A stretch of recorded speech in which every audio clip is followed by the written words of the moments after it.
Le sourire de l'ange, extrait du recueil de nouvelles de Joël Ham, Ivresse de la chute.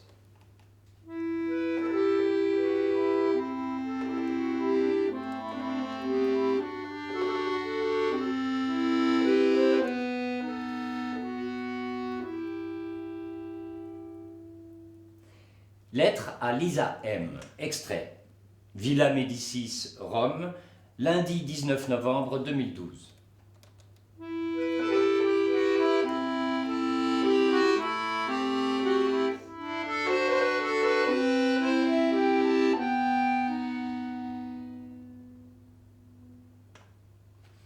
C'est très bizarre de penser qu'avant que ne te parviennent ces mots, nous aurons échangé je ne sais combien de mails. Oui, je sais, tu préfères dire courriel. Ici, la nuit tombe. Je contemple les lumières de Rome depuis les hauteurs du Pincio. Lisa, Lisa, nous voilà séparés pour la première fois, toi à Boston et moi à Rome, déjà lassés par l'ambiance de la villa. Je rêvais de ce séjour, mais parmi ce luxe, j'ai l'impression de trahir mes origines. Au fond de moi, je suis toujours ce gamin qui, à 15 ans, n'était jamais sorti de sa banlieue.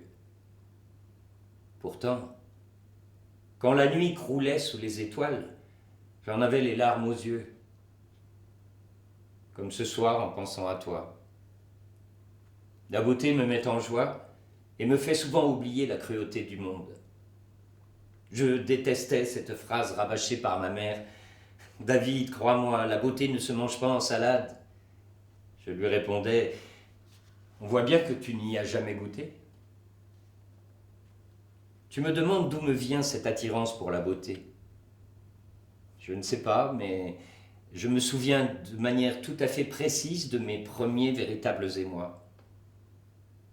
C'était lors d'un voyage scolaire à Florence. Notre classe de 3e errait sans entrain dans la galerie des offices, guidée par 2 profs déprimés de voir leurs élèves plus intéressés par les jolies visiteuses que par les œuvres exposées. Soudain, je l'ai vue. Elle était là, devant moi, son visage en pleine lumière, fragile et resplendissante. Un frisson m'a parcouru. Je l'ai admirée longtemps. Une main m'a touché l'épaule. J'ai sursauté. Le prof de dessin était revenu sur ses pas. Madone à l'enfant aux 2 anges. J'avais envie qu'il s'en aille, mais il a continué. Réalisé en 1465 par Fra Filippo Lippi. Un sacré moine. Il peignait des femmes bien vivantes, pas des saintes. Elle te plaît, Marie, hein?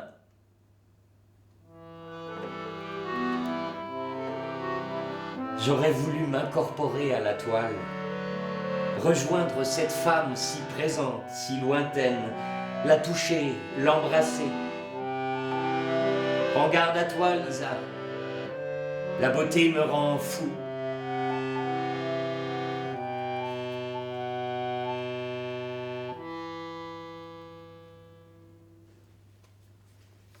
Roman en cours d'écriture, auteur David C. Le sourire de l'ange, chapitre 1. Alentour de Florence, samedi 9 septembre 1413.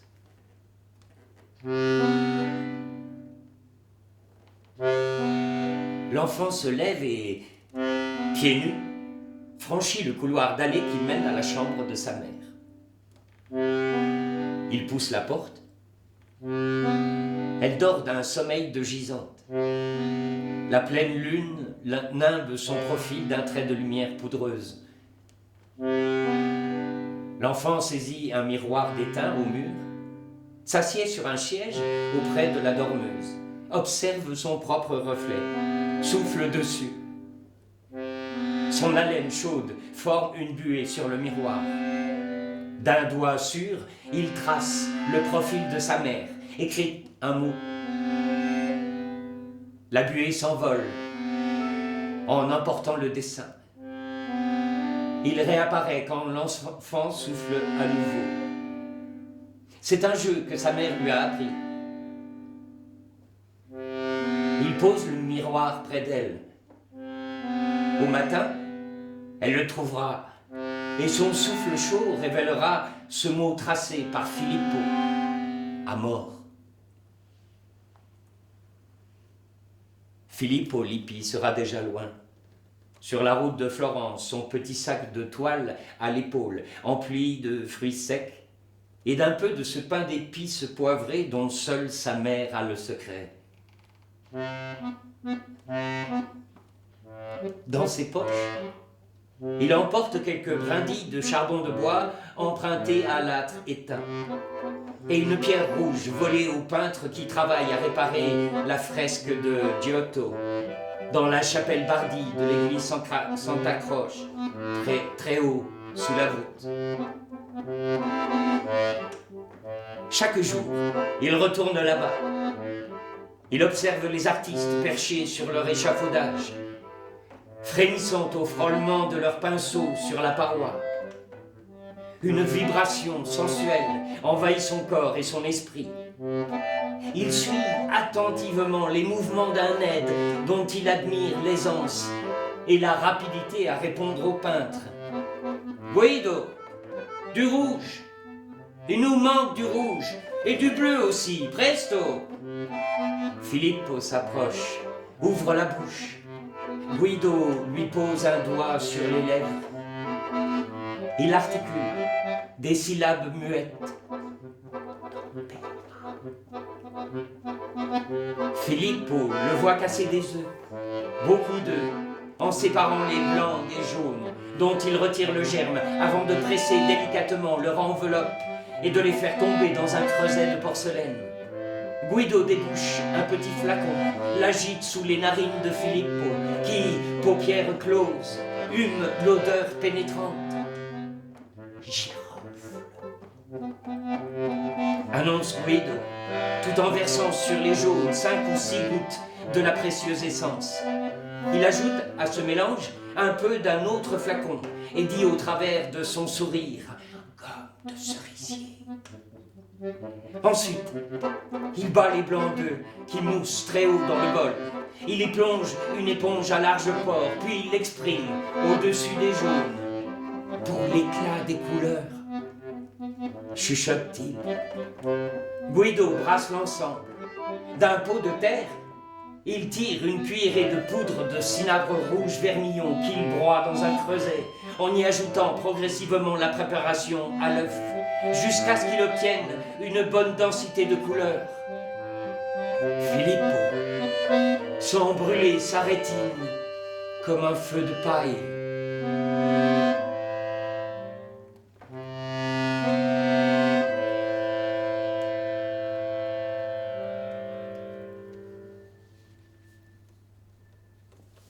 Journal intime de David C.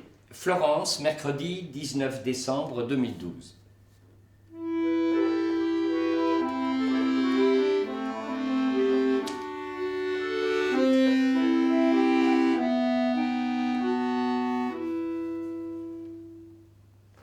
La villa est une prison dorée.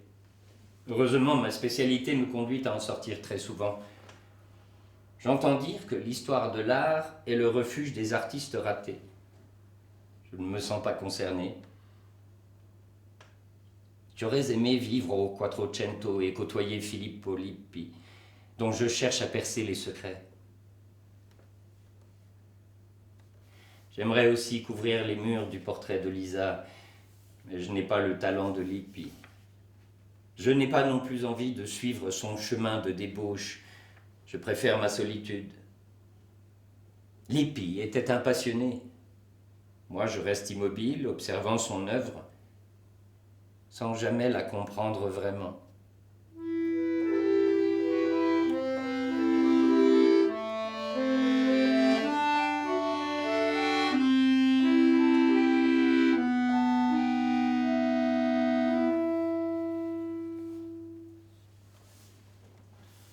Le sourire de l'ange, roman, chapitre 3.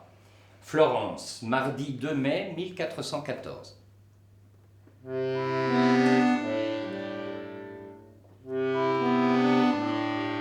Filippo, courbé sur les pavés de la Piazza della Signoria, un morceau de charbon de bois dans une main et sa pierre rouge dans l'autre, trace un paysage.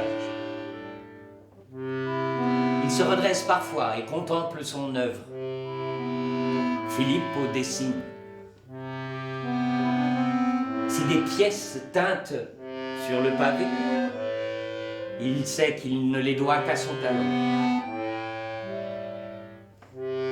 Filippo entend le pas d'un cheval.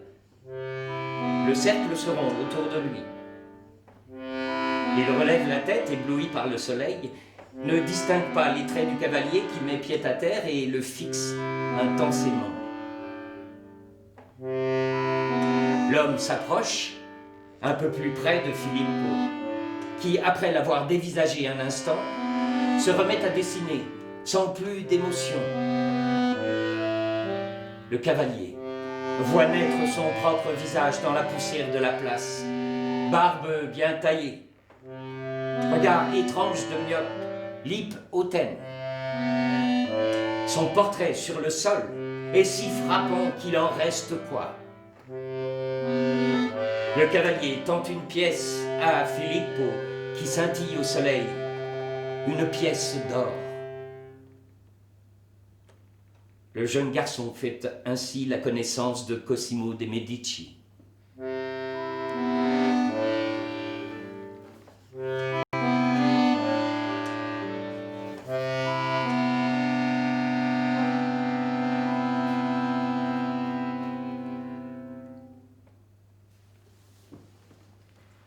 Lettre de David C. à Lisa M. Extrait. Florence, jeudi 18 avril 2013.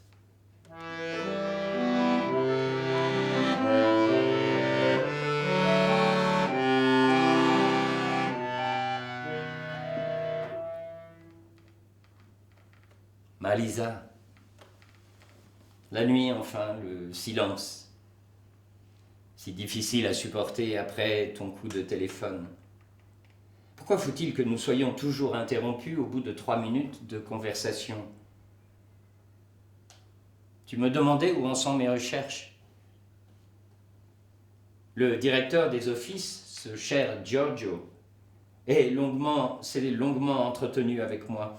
Il désapprouve mon intérêt excessif, à ses yeux, pour la vie privée de Lippi. Oublie ses frasques et étudie mieux ses fresques, m'a-t-il conseillé. Giorgio ne m'a pas convaincu. Je suis persuadé qu'un artiste digne de ce nom est capable d'adresser de manière intemporelle un message parfaitement singulier à ses frères humains, malgré les conventions imposées par la société où il vit. Je pense aussi que nous avons besoin de connaître intimement un homme pour saisir pleinement sa pensée. Ainsi, plus je découvre la vie de Filippo, et plus je pense pouvoir affirmer qu'il n'était pas seulement un moine paillard, mais essentiellement un individu en quête d'absolu.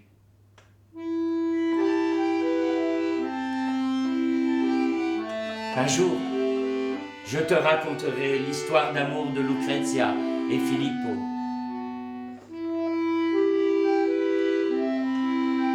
Bientôt,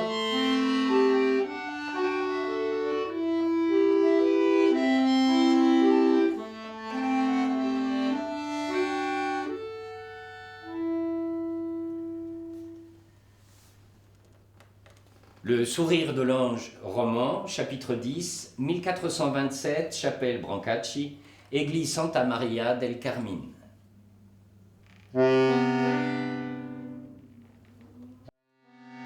Depuis le printemps 1424, Filippo vient s'asseoir chaque jour dans le bras droit du transept et observe 2 fresquistes au travail.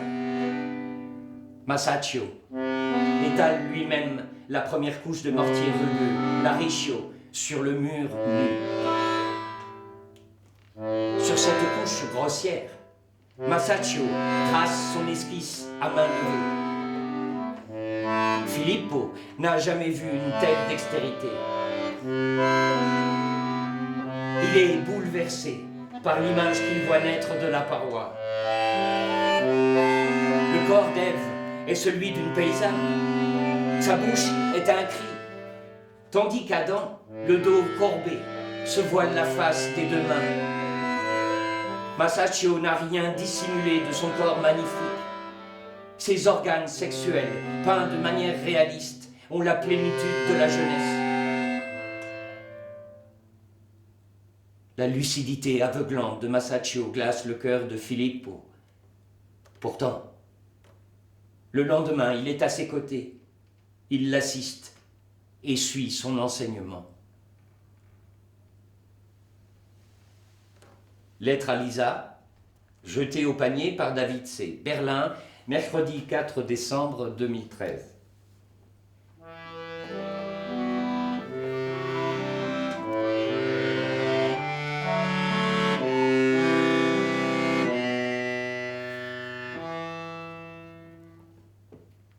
Quel triste voyage à Berlin sans toi.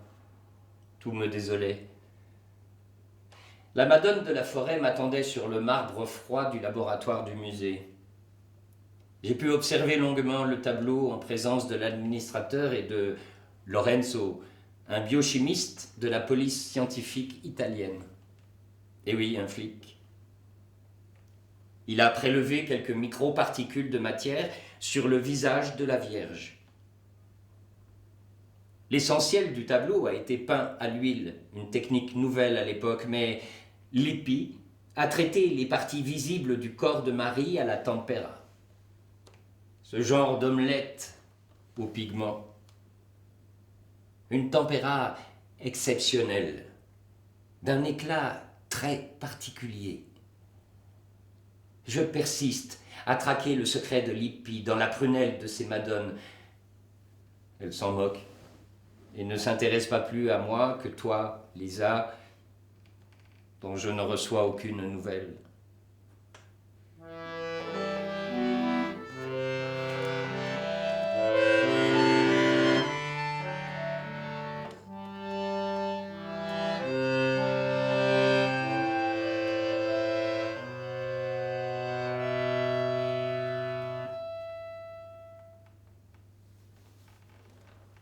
Le sourire de l'ange, roman, dernier chapitre, lundi 9 octobre 1469, Spoleto.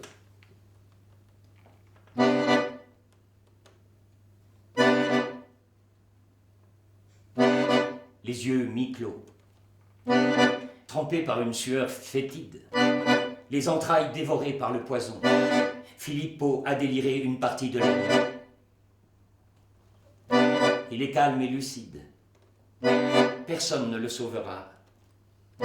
Ni Lucrezia, sa femme, accourue à son chevet, ni son vieux protecteur, Cosimo.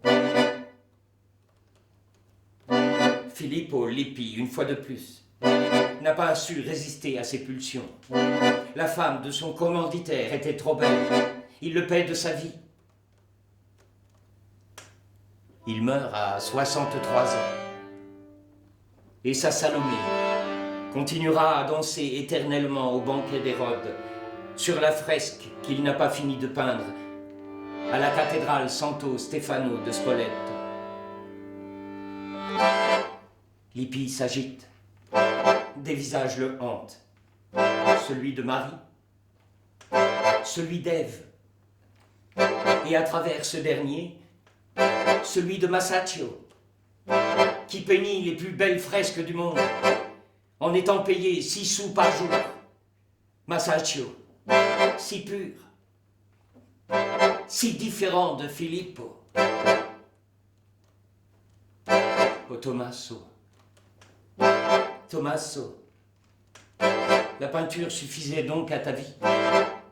Moi, il m'a toujours manqué quelque chose, quelqu'un.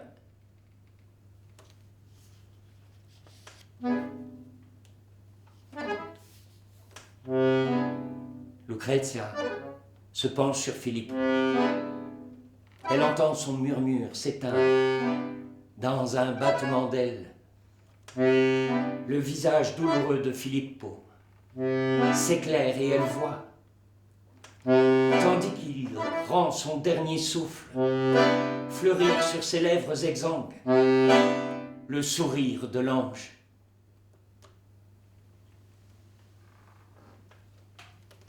Lettre à Lisa, Spoleto, Ombrie, vendredi 20 décembre 2013.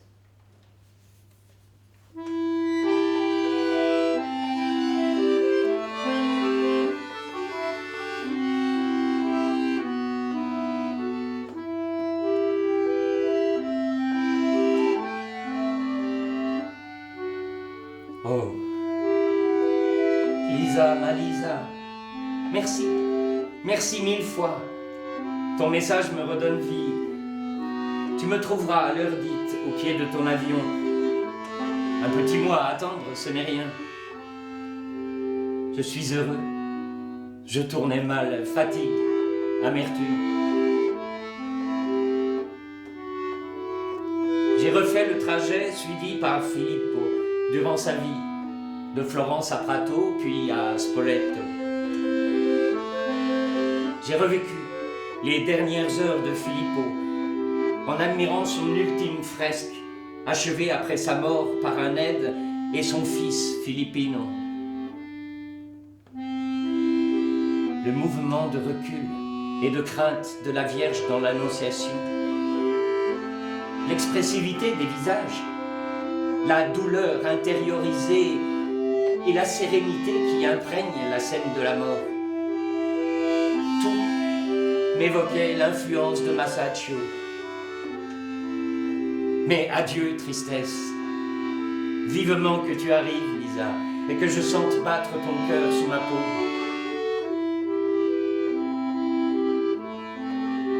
Je suis sidéré que mes recherches sur Lippi aient produit le scandale que tu connais.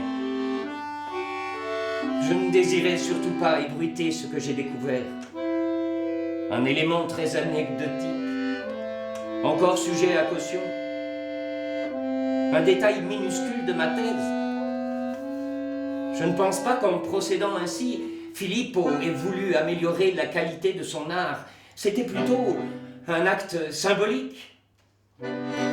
Filippo était un mystique à sa manière, un être fasciné par le mystère et la puissance de la vie.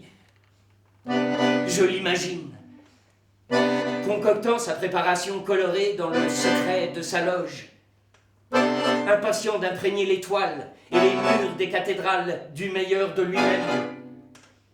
Décidément, il existera toujours des petits malins à l'affût d'un coup médiatique, prêts à transformer le sublime en faits divers croustillants. J'imagine que ce vacarme médiatique, inutile et vain, amuserait Filippo. Il s'étonnerait sans doute du peu d'ouverture d'esprit de notre siècle et de la futilité de nos intérêts. Que nous importe en effet qu'il ait remplacé le blanc d'œuf de sa tempéra par son propre sperme pour peindre le visage de ces madones.